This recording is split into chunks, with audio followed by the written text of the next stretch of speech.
banyak. Kuning ke biru? Mie kuning. Tak dengar suara? Dengar Pak kan? Tutup speaker. Tutup mic.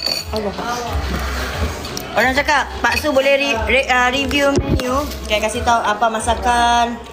Tadi Pak Su dah bihun, sekarang mie pula. Dia tak sempat lah kalau nak review. Dah habis dia. Tadi dah bihun, dia try mie kuning pula. Okey, apa rasa dia? Macam mana Mak Su masak? Baik. Hai. Kalau dah bertambah tu apa maknanya? Ayo. Maknanya? Maknanya kira jadilah. Didi cakap kira jadilah. Makna? Saya hantam dia kata. Itu dah cerita. Pak Su tank lori. Ini boleh kita pakai ni kan pada Boleh kan kita tengok aku kat air ni? Senang kan? Pergi mana-mana. Memang kita berpelus sikit lah. Ada anggur ni. Sudah sana. Kalau kita pergi apa? Konser kita pakai baju ni pun boleh kan? Ayah ada. Ayah ada. Cuma ada. Tandingan menari bang? Pak Su pun buat live tau. Tak. Pak Su Pak Uda. Pak Su pula Pak Uda. Kalau kita semua kita buat live kan berbingung siapa minat. Mana satu angle ni mau pergi satu angle lah. Suruh dia orang cari phone lain. Nak tengok dulu. Oh kat atas. Ha? Oh kat situ. Jadi kita ambil dia jauh. Ui. Pak Uda rancak sebelah. Bilik sebelah.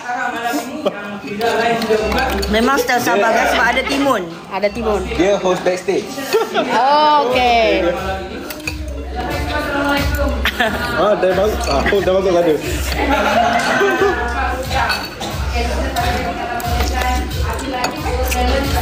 Oh, mana? Itu confirm pedas. Bukan bakso, bihun sup. Garam. Garam tu ikutlah keselesaan sendiri. Ada yang suka masin, ada yang suka masin, ada yang suka ghosting. Tak lah. Mana-mana lah ikut keselesaan.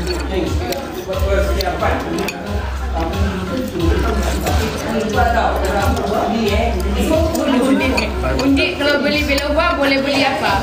Sepatutnya pertandingan dah start. Tapi sebabkan orang-orang besar yang nak menonton ni nanti tak ada mood semua, lapar. Juri lapar. Juri lapar jadi kita nak bagi. Juri makan kat lantai. Paling sempoi. Berapa lah tu? Saya bilang. Organizer tak ada sponsor. Sayang dia. Dia ada kontak. Ini.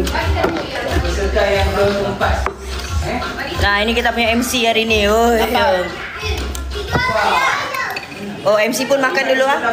MC pun. Ging. Letak garam geng. Ambil sudu tu. Lepas tu tak ni 2 sudu tu. Pun boleh begitu. Mana-mana ikut keselesaan kau lah. Banyak kerja kan.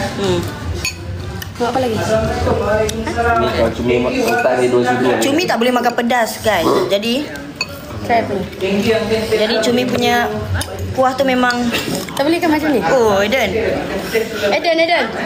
Eden pergi parlimen kan?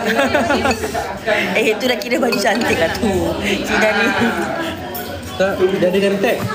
Kita tak boleh makan Dia ikut pedas. apa name tag tu? Abang, tengok name tag abang mana? Eden, sini dulu. Abang. Oh, saya ada name tag tu. Assalamualaikum tak tahu.